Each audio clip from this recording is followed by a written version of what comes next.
Welcome to this installment of Infusion, the Multicultural Christian Leadership Initiative.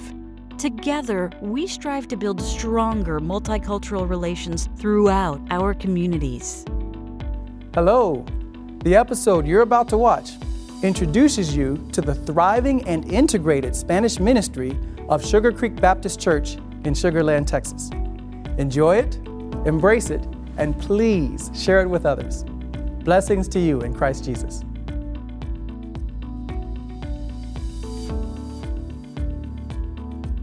Looking back on things, what would you maybe do differently? What were some of the lessons you learned as you kind of conducted this ministry?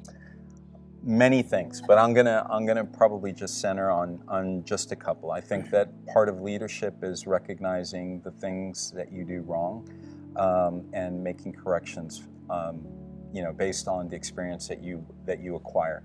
So one of the things is that even though we talked about a model where we would integrate two different congregations, and I understood that that's what we were going to try to accomplish, I don't think that I had as the leader that mindset. So at the beginning, first few years of the Spanish congregation, I think that the way that I was leading the Spanish ministry was one in which we still operated as though we were a small Hispanic church inside of another church. And that really didn't allow us to grow as we needed to. The other thing that I would say that I would change right from the beginning is that, and this is not so much with Hispanic churches or Spanish congregations, it's with any church. And we acquired a mentality where we were only focused on those that were already there. We got an insider's mentality. So there wasn't a lot of intentional evangelism. We weren't a church in which we were welcoming people who were unbelievers. We weren't really trying to accomplish the Great Commission in our day-to-day ministry. So tell me, what advice would you give individuals who are either starting a multicultural ministry or perhaps in the middle of one or trying to do something similar to what you all did? What advice would you have for them?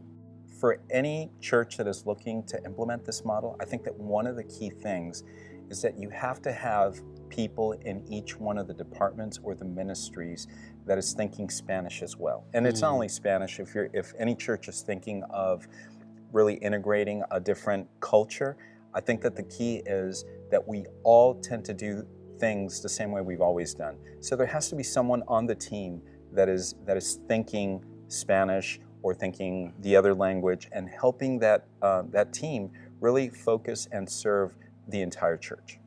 Wow, so that must make it really interesting yet challenging for hiring, because you're always having to kind of consider the bilingual factors. You're not just looking for the essential skill for the job, whether that person answers phones or they visit members or they're counseling or whatever. You also have to consider the bilingual factor in the process. Yes, and not only the bilingual factor, but the bicultural factor. Yeah. Because there's not only the language distinction, but there's a mindset distinction. And when you understand both worlds, it's easier to navigate. At the core, we all have the same needs, but the reality is that because we're brought up in different cultures, that idiosyncrasy that all of us share from our own culture is something that has to be addressed at the church level as well. A language can be bridged through interpretation, through translation, and actually there was an attempt to start a Spanish ministry many years ago through a Spanish translation, but it didn't work because it goes beyond the language. The key difference, I think, is in culture.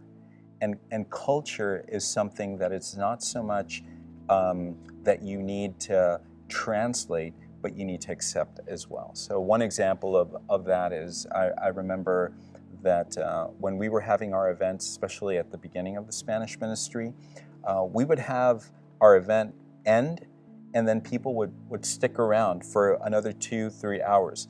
And sometimes I would get complaints from the staff because we would end our Bible study at 9, but people would want to hang around in the building until midnight, until 1 in the morning. And it's kind of that mindset that we have as Hispanics of relationships.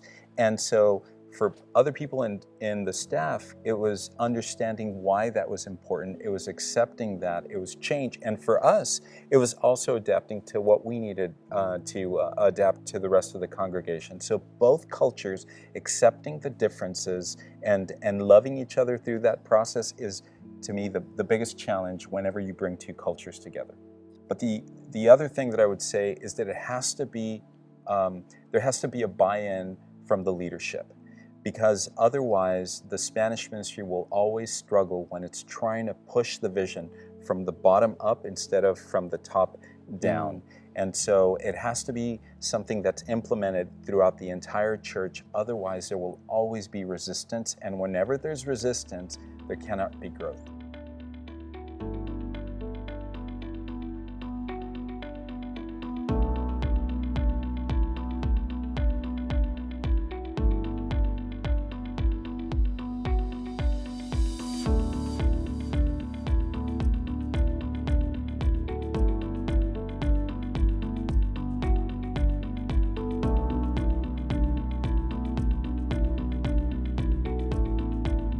Infusion is a collaboration of various Houston area churches, parachurch organizations, and the College of Biblical Studies.